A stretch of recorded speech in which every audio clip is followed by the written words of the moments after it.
Science of Being Well by Wallace D. Wattles. Chapter 14. Breathing. The function of breathing is a vital one, and it immediately concerns the continuance of life. We can live many hours without sleeping, and many days without eating or drinking, but only a few minutes without breathing. The act of breathing is involuntary, but the manner of it and the provision of the proper conditions for its healthy performance falls within the scope of volition. Man will continue to breathe involuntarily, but he can voluntarily determine what he shall breathe and how deeply and thoroughly he shall breathe, and he can, of his own volition, keep the physical mechanism in condition for the perfect performance of the function. It is essential, if you wish to breathe in a perfectly healthy way, that the physical machinery used in the act should be kept in good condition. You must keep your spine moderately straight, and the muscles of your chest must be flexible and free in action.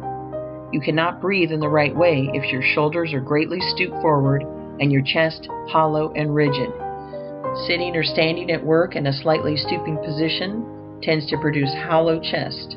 So does lifting heavy weights or light weights. The tendency of work of almost all kinds is to pull the shoulders forward, curve the spine, and flatten the chest. And if the chest is greatly flattened, full and deep breathing becomes impossible, and perfect health is out of the question. Various gymnastic exercises have been devised to counteract the effect of stooping while at work, such as hanging by the hands from a swing or trapeze bar, or sitting on a chair with the feet under some heavy article of furniture, and bending backward until the head touches the floor, and so on. All these are good enough in their way, but very few people will follow them long enough and regularly enough to accomplish any real gain in physique. The taking of health exercises of any kind is burdensome and unnecessary. There's a more natural, simpler, and much better way. The better way is to keep yourself straight and to breathe deeply. Let your mental conception of yourself be that you're a perfectly straight person, and whenever the matter comes to your mind, be sure that you instantly expand your chest, throw back your shoulders, and straighten up.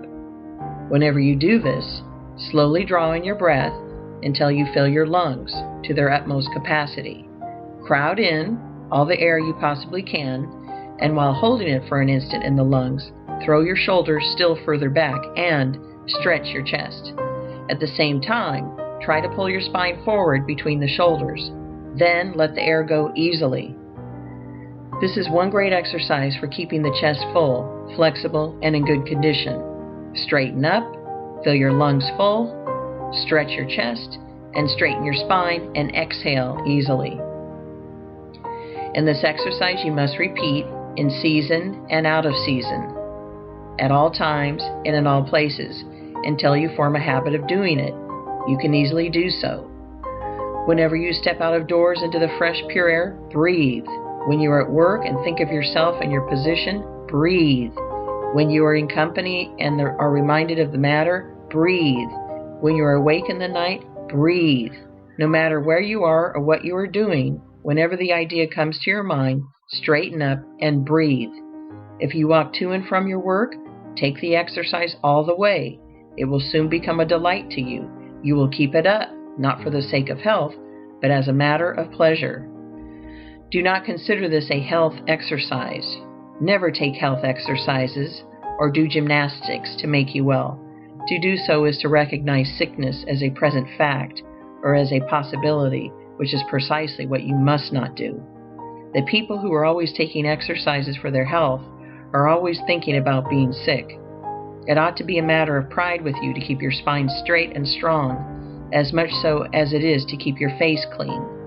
Keep your spine straight and your chest full and flexible for the same reason that you keep your hands clean and your nails manicured, because it is slovenly to do otherwise.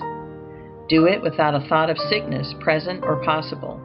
You must either be crooked and unsightly, or you must be straight. And if you are straight, your breathing will take care of itself. You will find the matter of health exercises referred to again in a future chapter. It is essential, however, that you should breathe air. It appears to be the intention of nature that the lungs should receive air containing its regular percentage of oxygen, and not greatly contaminated by other gases, or by filth of any kind. Do not allow yourself to think that you are compelled to live or work where the air is not fit to breathe. If your house cannot be properly ventilated, move. And if you're employed where the air is bad, get another job. You can by practicing the methods given in the preceding volume of this series, The Science of Getting Rich.